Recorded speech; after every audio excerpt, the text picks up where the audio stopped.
లేకపోతే నేను జీవించలేను, నువ్వే లేకపోతే నేను బ్రతుకలేను. ఈనాడు ధ్యాన కీర్తనలో సుమారు 52 వచనాలు ఉన్నాయి. 52 వచనాల సారాంశం ఒక్కటే.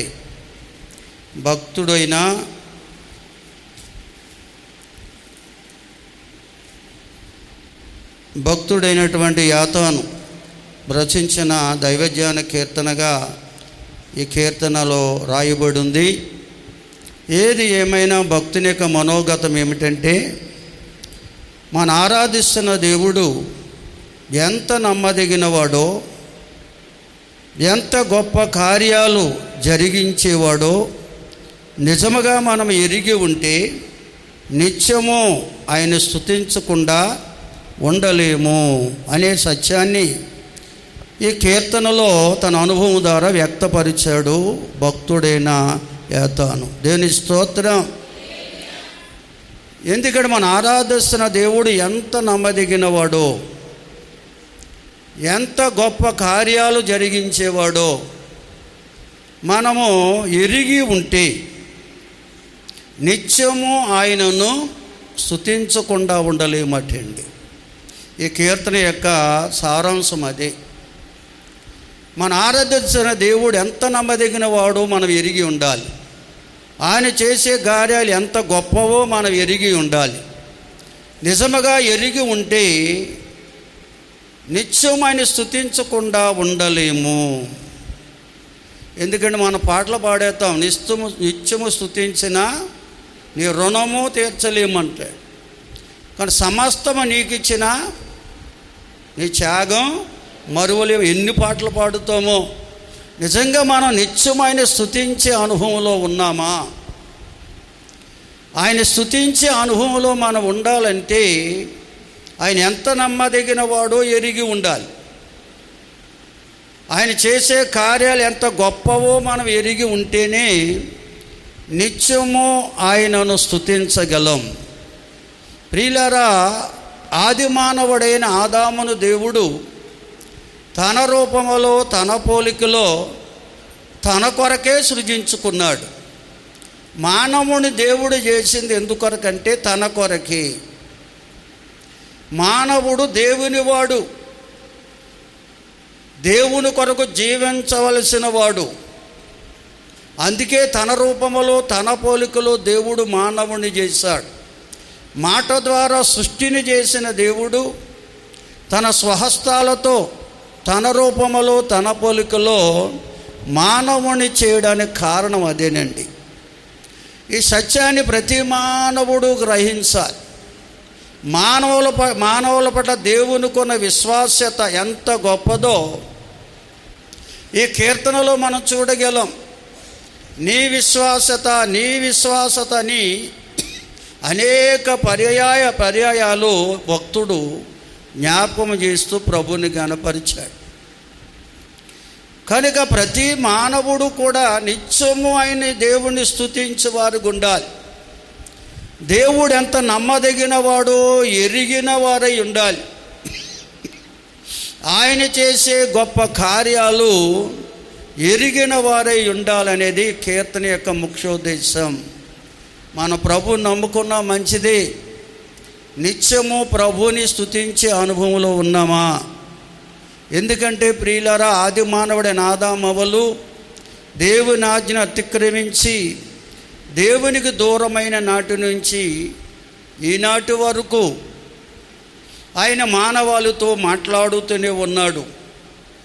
దేవునికి దూరమైన మానవుడితో దేవుడు మాట్లాడుతున్నాడు అంటే ఈ మానవుల పట్ల దేవునికున్న విశ్వాసత ఎంత గొప్పదో మనం ఎరిగి ఉండాలి. ఈ మానవుల పట్ల ఆయనకున్న నమ్మకం ఎంత గొప్పదో, మానవుల మీద ఎంత నమ్మకం పెట్టుకున్నాడో దేవుడు. అందుకే ఆయన మానవులతో మాట్లాడకుండా ఉండలేకపోతున్నాడండి. హెబ్రీ పత్రిక 1వ అధ్యాయంలో ఉంటుంది, పూర్వకాలము నుండి నానా సమయాల్లో నానా రీతిలుగా ప్రవక్తల ద్వారా కూడా మన పితరులతో మాట్లాడిన దేవుడు ఈ దినముల అంతమందు కుమారుని ద్వారా మాట్లాడుతున్నాడు అంటాడు. ఆయన ఎంత గొప్పవాడో కూడా రాశాడు ఆ వచనాల్లో. 4వ వచనం వరకు చదివితే ఇబ్రీ పత్రిక 1వ అధ్యాయం 1 నుంచి 4 వరకు చదివితే రాయబడి ఉందండి. కనుక ప్రియులారా గమనించాలి, ఎందుకు దేవుడు తనకు దూరమైన మానవుడితో మాట్లాడుతున్నాడు. చెడుగనేది సంపాదించుకుని మానవుడు పరిశుద్ధుడైన దేవునికి దూరం అయిపోయాడు. చెడుగుతో నింపబడిన మానవుడితో ఎందుకు మాట్లాడవలసిన అవసరం వచ్చిందంటే, ఈ మానవుల్లో ఉన్న చెడుగును తొలగించాలి, మానవ హృదయాన్ని పవిత్రపరచాలి, మానవ హృదయాన్ని ఆయనకు ఒక నివాస స్థలముగా చేసుకోవాలి. అదే దేవుని ఉద్దేశం అండి. అందుకే దేవుడు మానవులతో మాట్లాడకుండా ఉండలేకపోతున్నాడు. అనేక రీతిలుగా మాట్లాడిన దేవుడు పూర్వకాలంలో ప్రవక్తల ద్వారా కూడా మన పితరులతో మాట్లాడిన దేవుడు దినముల అంతమందు కుమారుని ద్వారా మాట్లాడుతూ ఉన్నాడనే సంగతి మనం గుర్తించాలి. కనుక దేవుడు ఎందుకు అంతగా మన మానవుల పట్ల ప్రేమ చూపిస్తున్నాడు? ఈ మానవ హృదయాన్ని దేవుడు కోరుకుంటున్నాడనే సంగతి మనం మరిచిపోకూడదండి. ఎందుకంటే మానవుడు దేవుడికి ఇష్టడిగా జీవించాలి.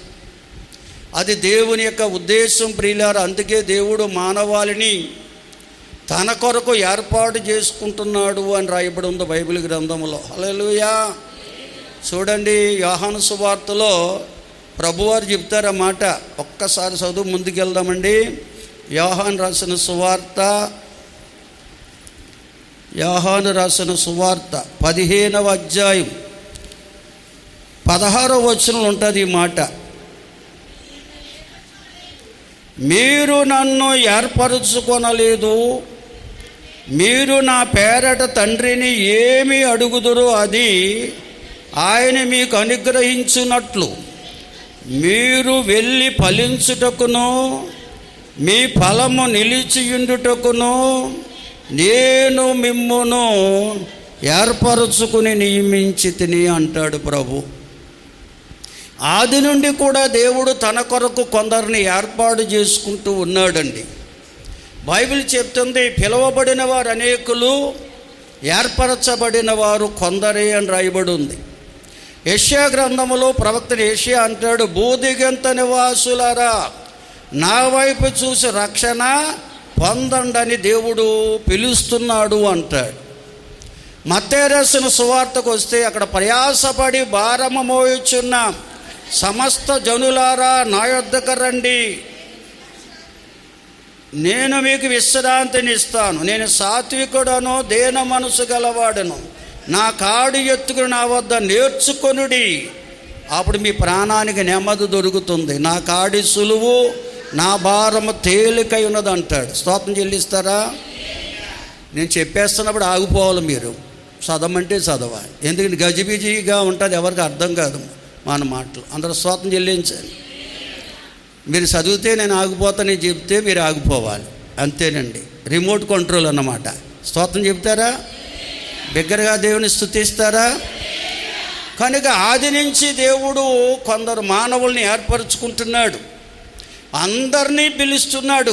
ఎందుకంటే అందరినీ ఒకే రీతిగా ప్రేమిస్తున్నాడు దేవుడు. వారు మంచివారవని చెడ్డవారవని అందరినీ ప్రభు ప్రేమిస్తున్నాడు, దీవించడానికి ఇష్టపడుతున్నాడు, అందరినీ పిలుస్తున్నాడు. కానీ కొందరినే ఏర్పాటు చేసుకుంటున్నాడు. కారణం ఏమిటంటే, పిలువబడిన వారు ఎవరైతే ఆయన సన్నిధికి వచ్చి ఆయనకు అప్పగించుకుంటారో వారినే ఆయన ఏర్పాటు చేసుకుంటాడు. దేవుని స్తోత్రం చెల్లిస్తారండి. అప్పగించుకోకుండా ఆయన ఏర్పాటు చేసుకోడు ఆయన బిడ్డలుగా. అది అనాది కాలముడు జరుగుతున్నటువంటి సత్యం అండి. అది పరిశుద్ధ గ్రంథములో దేవుడు అనాది కాలం నుండి అనేక మందిని ఏర్పాటు చేసినట్టుగా రాయబడి ఉంది. బైబిల్ గ్రంథములో మనం పరిశీలించినట్లయితే సమూయేలు 2వ గ్రంథానికి వెళ్తే, ఎందుకంటే కీర్తనలో దావీదు భక్తుని కొరకు ప్రత్యేకంగా రాశారండి. అక్కడ ఆ భక్తుడే నేతాను అంటాడు, దావీదు భక్తుని కొరకు ప్రత్యేకంగా కొన్ని మాటలు ఎత్తి రాసి పెట్టాడు. దేవుడు దావీదును పిలిచిన విధానం ఎంత గొప్పదో ఆ యొక్క సమూయేలు 2వ గ్రంథంలో మనం చూడగలం. సమూయేలు 2వ గ్రంథం 2వ పుస్తకం ఒక్కసారి చూస్తారా? 7వ అధ్యాయం ఉండండమ్మా. మొదటి నుంచి చదవండి దయతో చాలు. వాక్సు చదివినప్పుడు కంటిన్యూగా చదవాలి. కీర్తన చదివితే ఆగి చదవాలి. మీ ముందే చెప్పాను. అది యెహోవా నలుదిక్కుల అతని శత్రువుల మీద అతనికి విజయం ఇచ్చి అతనికి నెమ్మది కలుగజేసిన తరువాత రాజు తన నగరయందు కాపురముండి నాతాను ప్రవక్తను పిలవనంపాడంట. ఆపేయండి. స్తోత్రం చెల్లిందామండి. భక్తుడైన దావీదు, దేవుడు పిలిచాడు ఆయన్ని, దేవుడు ఏర్పరచుకున్నాడు. గొర్రెలు కాస్తున్నటువంటి దావీదును, గొర్రెల కాపరగున్న దావీదును దేవుడు పిలిచి సమూయేలు ప్రవక్త ద్వారా అభిషేకించి ఇశ్రాయేలు సామ్రాజ్యం మీద చక్రవర్తిగా, రాజుగా దేవుడు నియమించి అన్ని విషయములలోనూ కూడా ఆయనను ఆశీర్వదించాడంట దేవుడు దావీదును. ఎందుకంటే దేవుడు ఎవరినైతే ఏర్పరచుకుంటాడో వారిని ఆయన ఆశీర్వదించకుండా ఉండలేడు. దేవునికి స్తోత్రం.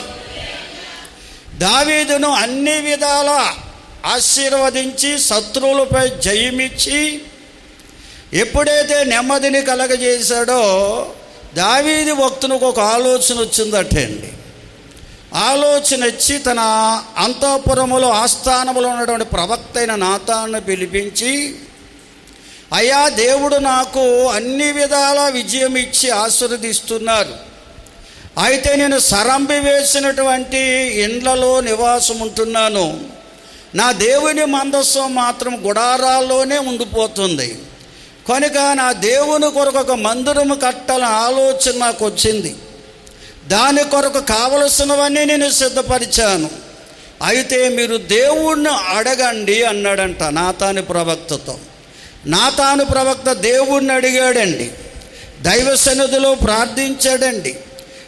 భక్తుడైన దావీదు రాజు యొక్క విన్నపాన్ని దైవ సన్నిధిలో పెట్టి నాతాను ప్రవక్త ప్రార్థన చేశాడండి. హల్లెలూయా. అప్పుడు దేవుడట నాతాను ప్రవక్తతో మాట చెప్పాడు. 8వ వచనం చదవండి. నాతాను ద్వారా దేవుడు దావీదుతో మాట్లాడి చెప్పిన మాటలు ఇవి. నువ్వు నాకు మందిరాన్ని కట్టాలనుకుంటున్నావు. నేను మందిరాన్ని కట్టమని అన్నడు ఎవరిని కోరలేదు నేను. కనుక నీవు కాదు కానీ నీకు సంతానం ఇవ్వబోతున్నాను నేను. నీకు పుట్టబోయే కుమారుడు ద్వారా ఒక మందిరం కట్టబడుతుంది. అతనికి నేను తండ్రిగా ఉంటాను, అతను నాకు కుమారుడుగా ఉంటాడు. ఒకవేళ అతను మనుషుల పద్ధతి ప్రకారంగా నా నుంచి తప్పిపోతే నేను అతన్ని శిక్షిస్తాను. మనుషులకు చెందవలసిన శిక్షణ వారిపై ఉంచుతాను అని అతని రాజ్యమును నిత్యము స్థిరపరుస్తానని దేవదేవుడు నాతాను ప్రవక్త ద్వారా దావీదుకు వర్తమానం పంపాడు. దేవుని స్తోత్రం. దావీదు దేవుని చేత ఏర్పరచబడిన భక్తుడండి. ఆయన దేవుడే దావీదుని ఏర్పాటు చేసుకున్నాడు. గొర్రెల దొడ్డులో నుంచి తీసి ఇశ్రాయేలు సామ్రాజ్యం మీద రాజుగా అభిషేకించాడు దేవుడు. అటువంటి దావీదుతో దేవుడు నాతాను ప్రవక్త ద్వారా మాట్లాడిన మాటలు ఇవి. దేవుని యొక్క ఉద్దేశం ఏమిటో దేవుడు చెప్పాడు దావీదుతో.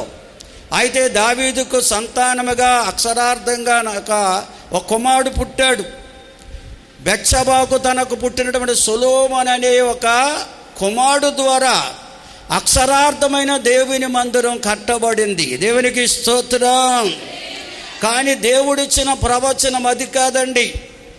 అయితే సొలొమోను రాజ్యము నిత్యము స్థిరపరచబడలేదు. హల్లెలూయా. ఒక 40 సంవత్సరాలు మాత్రమే సొలొమోను రాజ్య పరిపాలన చేయగలిగాడండి. అయితే దేవుడు చెప్పిన కుమారుడు ఎవరో మనం ఒకసారి ఆలోచన చెయ్యాలి. దావీదుకు దేవుడిచ్చిన కుమారుడు ఎవరు? ఆ కుమారుడు కట్టిన మందిరం ఏమిటో మనము ఈ దినమన మనం ధ్యానించబోతూ ఉన్నాం ప్రియులారా. మత్తయి రాసిన సువార్తలకు రండి. 1వ అధ్యాయం 1వ వచనం నుండి 2వ వచనం వరకు ఇది చదవడానికి చాలామందికి ఇసుకు పుడుతుంది. ఎందుకొరకంటే ఇది ఎవరికి అక్కర్లేదు, మీకు చాలామందికి అవసరం అనుకోరండి. అసలు దేవుడు దావీదు ద్వారా అనుగ్రహించిన కుమారుడు ఎవరు? ఆయన ఎటువంటి మందిరాన్ని దేవుడు కొరకు నిర్మించాడు? ఆ మందిరమును కట్టడానికి ఆయన చేసిన ఆశ్చర్య కార్యాలు ఏమిటో మనం జాగ్రత్తగా ఆలోచించాలి. ఇక్కడ రాశాడు, అబ్రహాము కుమారుడైన దావీదు కుమారుడు యేసుక్రీస్తు అంశావళి అన్నాడు. స్తోత్రం చెబుదామా? యేసుక్రీస్తు ఎవరటండి? దావీదు కుమారుడు అని రాశాడు. ఇక్కడ 17వ వచనం చదవండి, అదే అధ్యాయంలో 17వ వచనం రాశాడు. అబ్రహాముని దావీదునే చూపిస్తున్నాడు. స్తోత్రం చెల్లిందామండి. మన పితరుడైన అబ్రహాం, క్రీస్తుకు తండ్రి అయిన దావీదు, వీరినే చూపిస్తున్నాడు బైబిల్లో. స్తోత్రం చెబుదామండి. హల్లెలూయా. అందుకే యేసుక్రీస్తు ప్రభువారికి దావీదు కుమారుడు అని పేరు ఉందండి. భిక్షగాళ్ళు కూడా, ఈ బైబిల్ గ్రంథములో దెయ్యాలు కూడా యేసు ప్రభువారిని దావీదు కుమారుడు అని సంబోధించాయి. స్తోత్రం చెబుదామా? హల్లెలూయా. దావీదు కుమారుడైన యేసు క్రీస్తు, స్తోత్రం చెబుదామండి. హల్లెలూయా.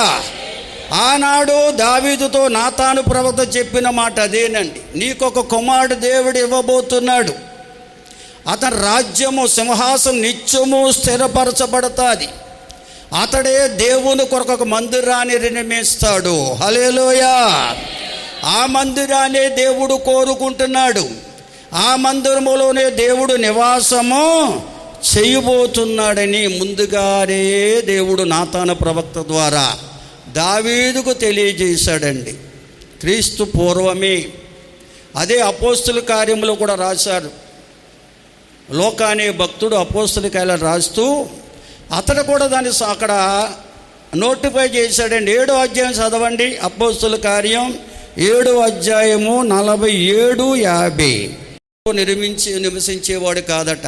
అందరూ స్తోత్రం చెల్లించండి. హల్లెలూయా. సొలొమోను కట్టాడు, యెరూషలేము దేవాలయాన్ని నిర్మించాడు. ఆ దేవాలయాన్ని నిర్మించిన సొలొమోను కూడా తెలుసు దేవుడు ఆ మందిరములో నివసించడని. ఆయనే ప్రార్థించాడు దేవుడికి, ఆకాశముని సింహాసనం, భూమిని పాదపీఠమై విశ్వమంత నిండిన దేవా, ఈ మందిరము నీకు ఏపాటిది కనుక నీ మహిమని మందిరములోనికి పంపించండి, నీ మహిమలో మా ప్రతి అవసరత తీర్చబడుతుందని ఈ మందిరములోనికి నీ మహిమను పంపించండి అని ప్రార్థన చేశాడు. కానీ ఈ మందిరములో మీరు నివసించమని ప్రార్థన చేయలేకపోయాడు సొలొమోను. స్తోత్రం చెల్లిందామా? అందుకనే ఈ మందిరాలకు ఒక పేరు ఉంది, ప్రార్థన మందిరం అనగా దేవునికి ప్రార్థించే స్థలాలు ఇవి. కనుక ప్రియులారా, దేవుడు కోరుకునే మందిరం ఒకటి ఉంది. దేవునికి స్తోత్రం. అది మనుషులు నిర్మించే మందిరము కాదండి. మనము ఎటువంటి గొప్ప మందిరం కట్టినా, కొన్ని కోట్ల ఖర్చు పెట్టి మందిరం కట్టినా కానీ ఆ మందిరములో దేవుడు నివసించడు. దేవుని స్తోత్రం చెబుదామండి. మందిరం నిండా ఏసీలు పెట్టినా, మరి మంచి మంచి సోఫాలు ఏర్పాటు చేసి అందరికి వచ్చేవారు అందరికి కూడా మంచి కంఫర్టబుల్గా అన్ని వసతులు ఏర్పాటు చేసినా కానీ ఆ మందిరములో దేవుడు నివసించడానికి ఇష్టపడడు. కేవలం ఆయనకి ప్రార్థించడానికి తగిన స్థలమే అది. దేవుని స్తోత్రం. హల్లెలూయా. అందుకనే మత్తయి రాసిన సువార్త 24వ అధ్యాయం మొదటి 2 వచనాలు చదవడం మీకు అర్థమవుతుంది. ముందుకెళ్దాం త్వరగా చెల్లిందామండి. యేసు ప్రభు వారు ఎక్కడుంటే అక్కడ ఆయన కొంతమంది శిష్యులు ఉండేవారు. ఆయనతో ఈ భూలోకములో సంచరించినప్పుడు అనేక స్థలాలకు వెళ్ళారు ప్రభువారు. యెరూషలేము దేవాలయములోకి వెళ్ళినప్పుడు ఆ దేవాలయములో నుండి బయటకు వస్తున్నారట ఆయనతో ఉన్న శిష్యులు యేసు ప్రభుకి ఆ దేవాలయం యొక్క కట్టడం అంతా చూపిస్తున్నారటండి. ఈ మందిర కట్టడం చూడండి ఎంత శృంగారంగా ఉందో, ఎంత విలువైనటువంటి లోహాలతో కట్టబడిందో అని యెరూషలేము దేవాలయాన్ని, ఆ కట్టడాన్ని యేసు ప్రభు శిష్యులు యేసు ప్రభుకు చూపించడం ప్రారంభించారంట. యేసు ప్రభు అంటారు, మీరు ఈ మందిర కట్టడాన్ని చూసి ఎంతో మురిసిపోతున్నారే, ఈ మందిరమే కట్టడాన్ని అనగా ఈ దీనిలో ఉన్న రాతి మీద రాతి నిలవకుండా త్రోసివేయబడుతుంది. హల్లెలూయా అని యేసు ప్రభు వారు చెప్పారటే. ఇంకో చోట అన్నాడు, నేను 3 దినాల్లో ఈ మందిరమును కూల్చివేసి మరలా కడతాను అని చెప్పాడు మరొక చోట. దేవుని స్తోత్రం చెబుదామండి. హల్లెలూయా. బిగ్గరగా దేవుని స్తుతిందామండి. హల్లెలూయా. కనుక ఈ అక్షరార్థమైన మందిరం సొలొమోను కట్టిన, ఎంత విలువైన లోహాలతో మందిరాన్ని అలంకరించిన దేవుడు మందిరాన్ని కోరుకోవట్లేదు ప్రియులారా. మనమైతే మందిరాన్ని చూసి మురిసిపోతుంటాం. చాలామంది నాటి క్రైస్తవుల యొక్క ఆలోచన ఏమిటంటే, ఆరాధనకు వెళ్ళాలంటే ఆ మందిరంలో వారికి వసతులు ఉండాలటండి. ఏసీ ఉంటుందా, లేదా ఫ్యాన్లు ఉంటాయా, కనీసం కూర్చోవడానికి కుర్చీలు ఉంటాయా, ఇవన్నీ అడిగి వెళ్ళేవారు ఉన్నారు ఈనాడు. సుఖభోగులు ఎక్కువ క్రైస్తవులు అలాగే అయిపోయారు ఈనాడు. వీళ్ళు చూడండి, ఇక ఏసీలు పెట్టిన మందిరాలకు వెళ్తే వాళ్ళు చక్కగా సీట్లలో కూర్చుని ఎంతగా విశ్రాంతి తీసుకుంటున్నారు. వాక్యం మీద మనసు పెట్టరు, దేవుని కొరకు వెళ్ళరు, వాళ్ళు దేవుని వాక్యం కొరకు వెళ్ళరు. అక్కడ ఉన్నటువంటి వసతులు బాగుండాలటండి. మందిరంలో వసతులు బాగుంటే వెళ్ళి క్రైస్తవులు ఎక్కిపోయారు ఈనాడు. చాలా ఎక్కువైపోయారు. సిటీల్లో వెళ్తారు, ఎందుకంటే అక్కడ రెడీమేడ్ భక్తి, ఎందుకంటే అక్కడ షిఫ్ట్ సిస్టమ్, ఓ గంటన్నర జరుగుతుంది. అలాగెళ్తారు, ఇలాగ వచ్చేస్తారు. అక్కడ అన్నీ కూడా వసతులు చాలా మంచిగా ఉంటాయండి. కింద కూర్చోవలసిన పని లేదు అసలు. స్తోత్రం చెల్లిందామండి. ఎందుకంటే శరీరంలో బలహీనతలను బట్టి మేము మందిరం అంతా కుర్చీలు వేయాలని ఆశతో ఉన్నాం.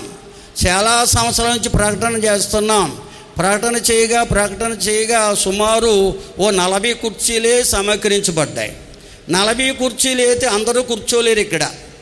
కొంతమందిని కింద కూర్చోబెట్టి, కొంతమందిని కుర్చీలో కూర్చోబెట్టడం అంత మంచిది కాదని ఆ కుర్చీలని జమ చేసి వెనకాల పెట్టిస్తాం.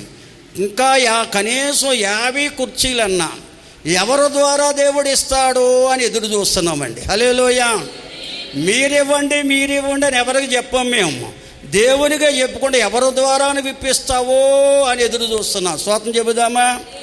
ఇంకో 50 కుర్చీలు వస్తే మందిరం అంతా కుర్చీలతో నింపుతాం. మీరు ఎవరు కింద కూర్చున్న అవసరత ఎంత మాత్రం ఉండదు. కనుక ఇప్పుడు కుర్చీల మీద మనసు పెట్టకండి.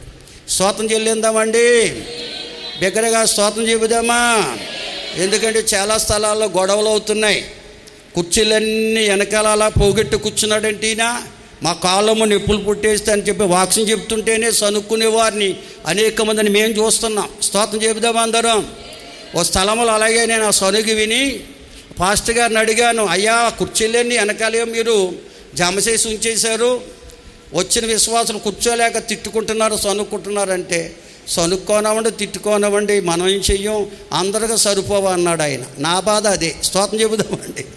అందరికీ సరిపోవు. మరి మీరు ఎంత సనుక్కున్నా తిట్టుకున్నా నాకేమీ తగలవు. దీన్ని స్తోత్రం చెబుదామండి. కనుక యేసు ప్రభు చెప్పాడు, ఈ హస్తకృత్యమైన మందిరాల్లో నివసించేవాడిని కాదు, ఆ మందిరాలు కూల్చబడతాయి. అయితే నేను కట్టే మందిరం ఎన్నటన్నిటికీ కూల్చబడేది కాదు. దేవునికి స్తోత్రం. అటువంటి మందిరాన్ని కట్టడానికి యేసయ్య భూలోకానికి వచ్చాడు ప్రియులారా. అందుకని కొరింథీ మొదటి పత్రికలో అపోస్తలుడైన పౌలు భక్తుడు తెలియజేశాడు ఈ మాట. 3వ అధ్యాయం 16వ వచనం చదవండి దయతో. కనుక దేవుడు కోరుకునే మందిరం ఏదంటే మానవ హృదయం. మన హృదయాన్నే దేవుడు మందిరముగా ఉండడానికి కోరుకుంటున్నాడు. దేవునికి ఇష్టమైన మందిరంగా మన యొక్క హృదయం కట్టబడాలి. అలా కట్టబడినప్పుడు దేవుడు ఆత్మస్వరూపై మన హృదయములో నివసించడానికి ఇష్టపడతాడు. దేవునికి స్తోత్రం. అంతేగాని దేవుడికి కావలసిన మందిరాన్ని కట్టకుండా మనుషులు మెచ్చుకునే మందిరాలు ఎన్ని కట్టినా ఏమీ ప్రయోజనం లేదండి. అందుకంటాడు, తన్ను మెచ్చుకున్నవాడు యోగ్యుడు కాదు, కానీ దేవుడు మెచ్చుకున్నవాడే యోగ్యుడని. చాలామంది మందిరాలు కట్టి మేము పెద్ద మందిరం కట్టామని చెప్పుకుంటారు, కానీ దేవుడు అది ఇష్టపడ్డండి. దేవుడు కోరుకునే మందిరం మానవ హృదయం. ఎందుకంటే ప్రియులారా, దేవుడు మనలను వెలపెట్టి కొన్నాడు. ఆయన రక్తాన్ని వెలగా చెల్లించి ఆయన బిడ్డలుగా మనల్ని కొన్నాడు ఆయన. దేవునికి స్తోత్రం. కనుక మనము మన సొత్తు కాదు, దేవుని సొత్తు అని నమ్మి బాప్తిస్వం పొంది ఆయన బిడ్డలుగా మార్చబడిన వారందరూ కూడా గ్రహించాలి. హల్లెలూయా. దేవుని సన్నిధికి వచ్చేవారు అనేక మంది ఉంటారు, కానీ దేవునికి తన్ను తాను అప్పగించుకున్న వారినే దేవుడు ఏర్పాటు చేసుకుంటాడు తన మందిరముగా సిద్ధపరచడానికి. దేవునికి స్తోత్రం. అందుకనే దేవుని సన్నిధికి వచ్చేవారు అనేక మంది ఉన్నారు. అప్పగించుకున్న వారినే దేవుడు ఏర్పాటు చేసుకుంటున్నాడు. కనుక అప్పగించుకున్న వారు మన చాలామంది బాప్తిస్వం పొంది మేము రక్షణ పొందేసాం, దేవుని బిడ్డలమని చెప్పుకునేవారు చాలామంది ఉన్నారు. మంచిదే. అయితే నీవు దేవుని మందిరముగా కట్టబడుతున్నావా? హల్లెలూయా. ఎందుకంటే బాప్తిస్వాలు పొందినంత రాని ఈయన మందిరంగా కట్టబడవు. నమ్మి బాప్తిస్వం పొంది రక్షణ మార్గం వచ్చిన నీవు రక్షకుడైన క్రీస్తు యేసుకు అప్పగించుకోవాలి. ఆయనే శిల్పి నిర్మాణకుడు అయి ఉండి నీ హృదయాన్ని ఆయన ఆలయముగా మలుస్తాడు. దేవునికి స్తోత్రం. అందుకని ఒక పేరు ఉందండి, ప్రధాన శిల్పి. శిల్పి నిర్మాణకుడు అని కూడా పేరు ఉంది యేసయ్యకు. కనుక సృష్టినే చేసిన దేవుడైన మానవ హృదయాన్ని తన మందిరముగా మలుచుకోవడానికి ఇష్టపడుతున్న దేవుడైన అందుకే 2024 సంవత్సరాల క్రితం కల్వరి శిలువ యాగము ద్వారా తన రక్తాన్ని సిందించి రక్షణ మార్గాన్ని ఏర్పాటు చేశాడు. హల్లెలూయా. కనుక ప్రతి మానవులు కూడా నమ్మి బాప్తిస్వం పొంది దేవుని నీతిని నెరవేర్చాలి. అనగా రక్షకుడైన క్రీస్తుకు తమ్ము తాము అప్పగించుకోవాలి. ఎవరైతే అప్పగించుకుంటారో వారి హృదయాన్నే ప్రభువారు ఆయనకు ఆలయముగా మలచబోతున్నాడు. దేవునికి స్తోత్రం. హల్లెలూయా. మన హృదయము దేవుని ఆలయముగా మలచబడితే దేవుడే మనలో నివసిస్తాడు. దేవునితో మనము, మనతో దేవుడండి. చాలామంది అంటారు మాలో దేవుడు ఉన్నాడండి అంటారు. ప్రభు నమ్ముకుని కూడా భయంకర వ్యసనాలకు బానిసలై ఆ వ్యసనాలు విడిచిపెట్టకుండా కూడా ఉండి చాలామంది సోదరులు నోటొచ్చే మాట ఏమిటంటే, మేము ఎప్పుడో దేవుడిని నమ్ముకున్నామండి, దేవుడు మాలోనే ఉన్నాడండి అని చెప్పేవారి మాటలు ఎన్నో విన్నాను నేను. దేవుని స్తోత్రం చెబుదామా అంటే, వాళ్ళు తాగిన భయంకర వ్యసనాలకు బానిసలైనా దేవుడు వారిలో ఎలా ఉంటాడు చెప్పండి? దేవుడు పరిశుద్ధుడు, నిర్దోషి, నిష్కల్మషుడు, పాపలోకములో ప్రత్యేకించబడినవాడు, మచ్చైనను డాగైనను ముడతైనను మరే కలంకము లేని మహాపరిశుద్ధుడాయన. దేవునికి స్తోత్రం. అందుకే యోహాను సువార్త 15లో చెప్పింది, మీరు నన్ను ఏర్పరచుకొనలేదు, నేనే మిమ్ములను ఏర్పాటు చేసుకున్నాను అని. అందుకే స్తోత్రం చెబుదామా. ఎందుకు మనల్ని ఏర్పాటు చేసుకున్నాడు ఆయన? ఆయన మందిరముగా మనలను మలచడానికి, మనలో ఆయన నివసించడానికి మనల్ని ఆయన ఏర్పాటు చేసుకున్నాడు. ఇవాళ లోకంలో చూడండి, చాలామంది వారికి ఇష్టమైన దేవుళ్ళని ఏర్పాటు చేసుకుంటున్నారు. కానీ మనము దేవుళ్ళని ఏర్పాటు చేసుకుంటే అది కరెక్ట్ కాదండి. దేవుడే మనల్ని ఏర్పాటు చేసుకోవాలి. దేవుడే మనల్ని ఏర్పాటు చేసుకోవాలి. ప్రభు అయిన యేసుక్రీస్తు వారు భూలోకానికి వచ్చింది. అందుకే అన్నాడు, ప్రయాసపడి భారం మోయుచున్న సమస్తమైన జనులారా నా యొద్దకు రండి, మీకు విశ్రాంతినిస్తాను. నేను సాత్వికుడను, దీన మనసు గలవాడను, నా కాడి ఎత్తుకు నా వద్ద నేర్చుకోండి, మీ ప్రాణానికి నెమ్మది కలుగుతుందని చెప్పాడు. అందుకే స్తోత్రం చెబుదామండి. ప్రభు సన్నిధికి వచ్చిన వారు, ప్రభు పిలుపుని ఆయన సన్నిధికి వచ్చిన వారు ఆయనకు అప్పగించుకుంటే ఆయన బిడ్డలుగా మనల్ని ఏర్పాటు చేసుకుంటాడు. ఆయన మనతో మాట్లాడడం ప్రారంభిస్తాడు. ఆయన మాటలే మన హృదయాన్ని ఆయనకి ఇష్టమైన ఆలయముగా మార్చేవి. అందుకని హెబ్రీ పత్రిక 4:12 రాయబడింది మాట. దేవుని వాక్యం చెబుదామండి. హల్లెలూయా. కనుక దేవుని నమ్ముకునే పిల్లలు దేవునికి అప్పగించుకోవాలండి. చాలామంది దైవ సంతకు వస్తారు కానీ ఆ దేవుని మీద వారికి నమ్మకం లేదేమో. దేవుడు నమ్మదగిన వాడని, ఆయన కార్యాలు గొప్పవని నిజముగా ఎరిగి ఉంటే మనం ఆయనకు అప్పగించుకుంటాం. అప్పగించుకుంటేనే ప్రభువారు తన వాక్కును మనలోనికి పంపించి మన హృదయంలో ఉన్నటువంటి పాపపు తలంపులు, పాపపు కోరికలు, పాపపు ఉద్దేశాలు అన్నిటినీ తొలగించి పవిత్రపరచి ఆయనకి ఇష్టమైన స్థలముగా మార్చుకుంటాడు ఆయన. దేవునికి స్తోత్రం. పాటలు పాడేస్తాం, హృదయమే నీ ఆలయము దేవా అని. ఎంత చక్కని పాటలు ఉన్నాయో. మన హృదయం దేవుని ఆలయం కావాలంటే ఆ దేవునికి మన హృదయాన్ని అప్పగించుకోవాలి. సామెతలు అదే చెప్పాడు, నా కుమారుడా నీ హృదయమును నాకిమ్ము, నా మార్గములు నీ కన్నులకు ఇంపుగా ఉండనిమ్మంటాడు. దైవ సన్నిధికి వచ్చిన ప్రతి ఒక్కరూ దేవునికి హృదయాన్ని అప్పగించుకోవాలి. దేవుడు కోరేది మన హృదయాన్నే. దేవునికి స్తోత్రం, హల్లెలూయా. ఎందుకంటే మన హృదయాన్ని ఆయనకి ఇష్టమైన మందిరముగా మలుచుకునేవాడు ఆయన. గత రాత్రి చదువుకున్నాం 107వ కీర్తన 20వ వచనంలో ఉంది, ఆయన తన వాక్కును పంపించి మనలను బాగు చేయును అంటాడు. దేవునికి స్తోత్రం. అప్పగించుకున్న వారిలోకే తన వాక్కును పంపిస్తాడండి. ఆయన సన్నిధికి వచ్చి ఎంతకాలం నువ్వు ఆరాధన చేసినా ఆయనకు అప్పగించుకోకపోతే ఆయన వాక్కును నీలోకి పంపించడం.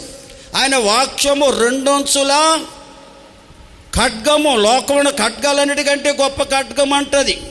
అది మనలో దూరుచు ప్రాణాత్మ కేలను చైతము విభజించి శోధిస్తుందట. దేవునికి స్తోత్రం. మనలో అనువనువున దాగి ఉన్న చెడుగును తొలగిస్తుందటే. చెడుతనాన్ని తొలగించి మన హృదయాన్ని పవిత్రపరుస్తుందట.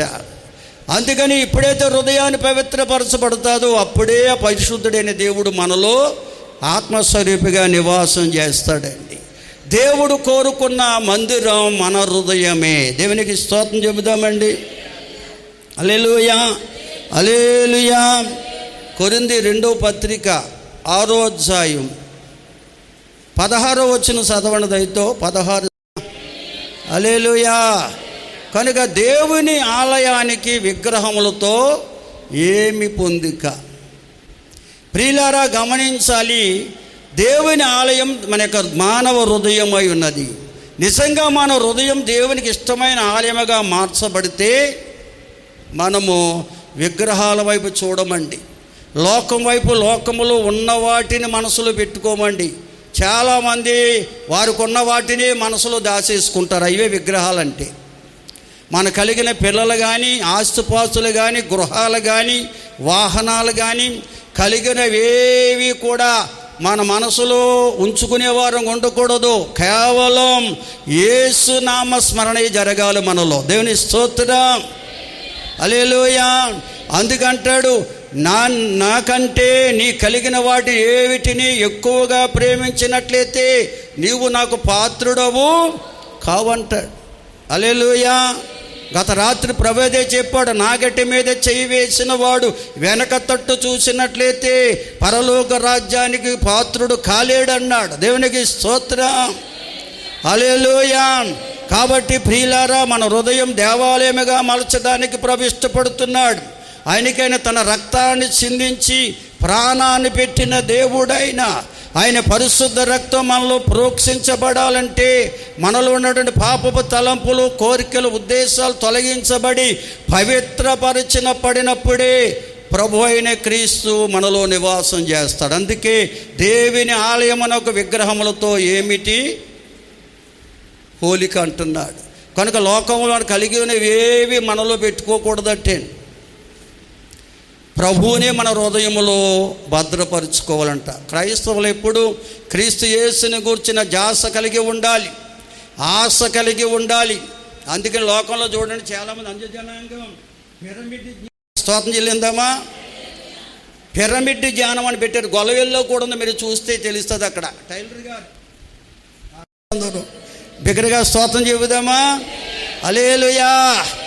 మన సలాద్ సత్యరాజు గారు, మీరు తెలుసు దేవుని గూర్చిన ధ్యానం, లోకములో ఉన్నవన్నీ కూడా వ్యర్థమని ఎరిగి దాన్ని వైరాగ్యము అని పేరు పెట్టబడింది బైబిల్లో. దేవుని స్తోత్రం చెల్లించండి అందరూ.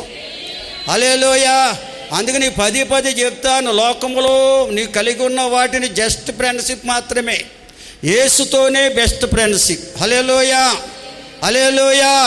కనుక యేసును గూర్చిన ధ్యాస మనలో ఉంటే మన దేవుని మందిరమై ఉంటాం. దేవుని స్తోత్రం చెల్లించండి అందరూ. హల్లెలూయా, హల్లెలూయా. చూడండి ప్రియులారా, యోహాను సువార్త 6వ అధ్యాయములో ఈ మాట రాయబడి ఉంది. 47వ వచనం చదవన దయతో. భూలోకములో సంచరిస్తున్న దినాల్లోనే ఆయన కల్వరి శిలువ యాగానికి ముందే తనతో ఉన్న శిష్యులతో చెప్పిన మాట ఇది.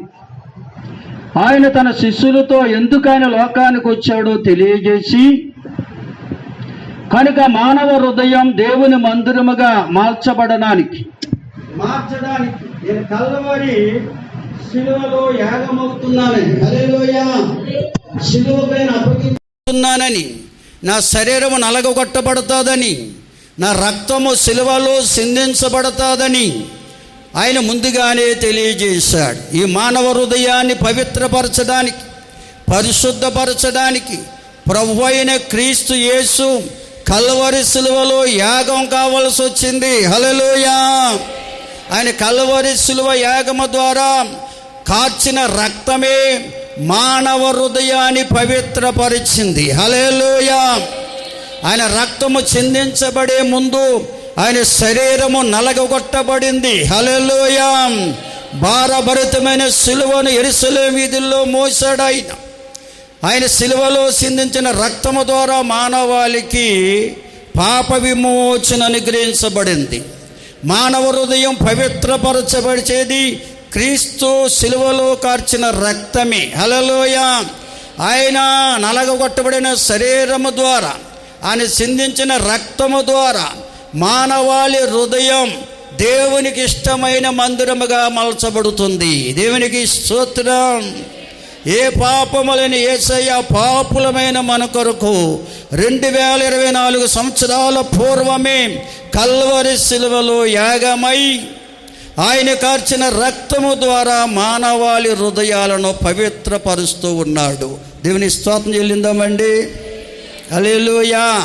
నిజంగా నువ్వు ఆయన నమ్ముకుని ఆయనకు అప్పగించుకుంటే ఆయన పరిశుద్ధ రక్తాన్ని హృదయములో ప్రోక్షించి తన వాక్కు ద్వారా శుద్ధీకరించి ఆయనకి ఇష్టమైనటువంటి రీతిలో మన హృదయాన్ని మలిచేవాడుగా ఉన్నాడు. ఆయనకి ఇష్టమైన మందిరముగా మార్చబోయి ఉన్నాడు. అంతేకాదు, ఆయనకి ఇష్టమైనటువంటి మందిరముగా మన హృదయం మార్చబడినప్పుడే ఆయన ఆత్మస్వరూపిగా మనలో నివసిస్తాడండి. చాలామంది అంటారు ప్రభు నాలో ఉన్నాడంటే. ఎలా ఉంటాడు? నువ్వు అప్పగించుకుంటే ఖచ్చితంగా ఆయన రక్తం ద్వారా నీ హృదయాన్ని శుద్ధీకరించి తన వాక్కును పంపించి నీ హృదయాన్ని పవిత్రపరిచి ఆత్మస్వరూపిగా మనలో నివసిస్తాడు ఆయన. హల్లెలూయా. అందుకే బైబిల్ గ్రంథంలో దేవుని పిల్లలకు ఒక పేరు పెట్టబడింది, ఆత్మ సంబంధులు అని. ఆత్మ సంబంధం అన్నిటినీ వివేచించును, వాడు ఎవరి చేత వివేచించబడని కూడా రాయబడి ఉంది. దేవుని స్తోత్రం చెల్లించండి. కనుక క్రీస్తు ఆత్మను కలిగిన వారే నిజమైన దేవుని పిల్లలు. వారి హృదయమే దేవుని దేవాలయం. హల్లెలూయా. ఈ కీర్తన చెప్తున్న సత్యం అదే. నిజంగా ప్రభు మనలో నివసిస్తే ప్రభువుని నిత్యము స్తుతించకుండా ఉండలేం. కష్టం వచ్చినా, శ్రమ వచ్చినా, వ్యాధి వచ్చినా, బాధ వచ్చినా, కలిసి వచ్చినా, ఏ సమయమందైనా ప్రభుని స్తుతించకుండా ఉండలేము. హల్లెలూయా. అందుకే హృదయం నిండిన దాన్ని బట్టి నోరు మాట్లాడుతుందని చెప్పాడండి. ప్రభు యొక్క ఆత్మతో మన హృదయం నింపబడితే ప్రభుని గూర్చే మాట్లాడతాం, ప్రభువునే స్తుతించే వారంగా ఉంటాం, ఘనపరిచే వారంగా ఉంటాం. అటువంటి వారి కొరకే ప్రభువారు బల్లను సిద్ధపరిచారు. దానికి ప్రభు భోజన బల్లని పేరు పెట్టారండి. ఆ యొక్క బల్ల మీద ఆయన శరీరము జీవపు రొట్టిగా, ఆయన కార్చిన రక్తము కొత్త నిబంధన పాత్రగా ఆనాడే ఆయన శిలువ యాగానికి ముందే శిష్యులకు అప్పగించినటువంటి కార్యం ఇది. ఎందుకు ఈ బల్లను ఆయన బిడ్డల కొరకు సిద్ధపరిచారంటే ఆయనను జ్ఞాపకము చేసుకోవడానికి. హల్లెలూయా. నా హృదయాన్ని పవిత్రపరిచింది ఆయన నలగొట్టబడిన శరీరమని, ఆయన కార్చిన రక్తమని మనం జ్ఞాపకము చేసుకుని ప్రభువుని స్తుతించేవారంగా ఉండాలని, అనగా నిత్యము యహలోకమందు పరలోకమందు కూడా ప్రభుని గూర్చినటువంటి ధ్యానము కలిగిన వారమై ఉండాలని దేవుని ఉద్దేశం. అందుకంటాడు, మన్నా తిన్నవారు చనిపోయారు, కానీ నేనిచ్చే ఈ జీవాహారం తినేవారు ఎన్నటికీ చనిపోరంటే అర్థం ఏంటి? యహలోకమందు పరలోకమందు కూడా నాతో ఉంటారు, నేను వారితో ఉంటాను అని ప్రభు చెప్పారండి. దేవుని స్తోత్రం చెబుదామా? హల్లెలూయా, హల్లెలూయా. కానీ ఈ కడవర దినాలు అటువంటి అనుభవాన్ని మనం కలిగి ఉండాలని, నిత్యము ప్రభుని స్తుతించే అనుభవంలో మనం ఉండాలని, అటువంటి అనుభవాన్ని కలిగి జీవించే వారే నిజమైన దేవుని పిల్లలని దేవదేవుడు ఈ వచనాల ద్వారా మనతో మాట్లాడుతూ వచ్చాడు. అందుకని కొరింథీ మొదటి పత్రిక 11వ అధ్యాయం 23 నుంచి 31 వరకు పౌలు భక్తుడు అక్కడ అద్భుతమైన సందేశం ఇచ్చాడండి. శిష్యులకు ఈ యొక్క పరిచర్య అప్పగించారు. ఇదిగో నేను సిలువ యాగానికి వెళ్ళబోతున్నాను, నా శరీరం నలగొట్టబడుతుంది, నా రక్తము సిలువలో సిందించబడుతుంది, నా శరీరాన్ని జీవాహారముగాను నా రక్తాన్ని కొత్త నిబంధన పాత్రగా మీరు స్వీకరించి మీరు నన్ను జ్ఞాపకము చేసుకోవడానికి ఇది చెయ్యమని చెప్పాడు. ఎందుకంటే మానవ హృదయాన్ని దేవుడు తన ఆలయముగా కోరుకుంటున్నాడు ప్రియులారా. కనుక మనం ఆయన ఆలయముగా ఉండాలని, మనలో ఆయన నివసించాలని, మనతో ఆయన, ఆయనతో మనము నివసిస్తూ ఈ లోకములో జీవించాలని దేవుని కోరిక. అటువంటి కోరికను నేను నెరవేర్చే అనుభవాన్ని కలిగి ఉన్నానని ఆశ నీకుంటే ఒకసారి మోకరించి, ఎవరికి వారు మోకరించి ప్రభుకు అప్పగించుకోండి. మీకే వందనాలు, స్తోత్రాలు, స్తుతులు అర్పిస్తున్నాం. ఇంతవరకు జరిగించిన ఆరాధన క్రమాన్ని బట్టి వందనాలు. విన్న వాక్యం ప్రతి ఒక్క హృదయంలో ఫలించి వారు మీకు దేవాలయముగా మార్చబడి వారిలో మీరు, మీతో వారు నివసించే భాగ్యం ప్రతి బిడ్డకు దయచేయమని ప్రార్థిస్తున్నాం తండ్రి.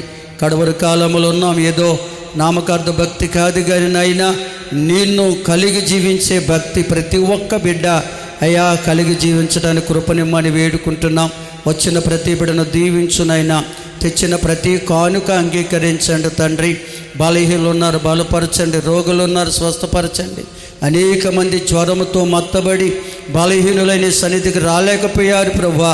పేరు పేరుని వారిని దర్శించి బలపరిచి గొప్ప స్వస్థత వారికి దయచేయమని వేడుకుంటున్నాం. గర్భఫలం కొరకు ఎదురు చూస్తున్న బిడ్డలు ఎందరో ఉన్నారు, వారి గర్భాలు తెరవండి ప్రభు. గర్భవతులకు ఆరోగ్యం, బాలింతలకు బలం, చిన్న బిడ్డలపై దయాకీటమును ఉంచండి. యవనస్తులు, సండే స్కూల్ బిడ్డలు దీవించండి నాయన. వివాహ ప్రయత్నంలో వారికి మార్గం తెరవండి. వివాహమైన వైవిక జీవితాలు సుఖమయం చేయండి.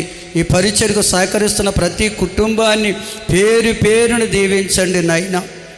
ఆయా దేశాల్లో, ఆయా రాష్ట్రాల్లో, ఆయా ప్రాంతాల్లో ఉంటున్న సంఘ బిడ్డలందరిపై మీ కాపుదలకు అందుషించి కాపాడండి. తద్వారా కుటుంబాలకి మేలు దయచేయండి ప్రభువా. మా గ్రామ ప్రజలు, రాష్ట్ర దేశ ప్రజలు, నాయకులు, అధికారులు దీవించునైనా మీకు వందనాలు చెల్లిస్తున్నాం. ఈరోజు రాత్రి మా ప్రియులు బేరా సంటి గారి గృహమునందు జరుగుతున్న కృతజ్ఞత కూడికలో మీ సహాయం ఇవ్వండి. రేపు ఉదయం సోదరుడు మూర్తి గారిని, మరియను ప్రేమించి ఇచ్చిన కుమారుడు ప్రసాద్ని పెండ్లి కుమారుడిగా సిద్ధపరచబోతుండగా ప్రతి ఒక్కరూ నాయన పాల్గొని మీ నామాన్ని ఘనపరిచే కృపనివ్వండి. 5-6 తారీఖుల్లో సహోదరుడి గృహంలో జరుగుతున్న ఆ పరిశుద్ధ కార్యక్రమాల్లో మీరు తోడుగుండమని, వాతావరణం అనుకూలపరిచి ఇరు కుటుంబాలను బలపరచమని, అద్భుత కార్యం మీరే జరిగించమని, వచ్చిన ప్రతి బిడ్డను పేరు పేరున దీవించి సహాయం చేయమని యేసునామములో అడుగుచున్నాము తండ్రి, ఆమేన్. పరమ తండ్రి అయిన దేవుని ప్రేమ, కుమారుడైన యేసుక్రీస్తు వారి దివ్య కృప, పరిశుద్ధాత్మ దేవుని సన్నిధి, సమాధానం భక్తులరా మనకి, మన కుటుంబాలకు, క్రీస్తు యేసును ప్రేమిస్తున్న లోక ప్రజలందరికీ సదాకాలము దేవుని కృప, సమాధానం తోడుగా ఉండి నడిపించును గాక. ఆమేన్. యేసు రక్తమే జయం, యేసు రక్తమే జయం. యేసు నామానికి సంపూర్ణ విజయం. అపవాది కార్యాలకు అనంత నాశనం కలుగును గాక. ఆమేన్. ఆమేన్. అందరికి వందనాలు.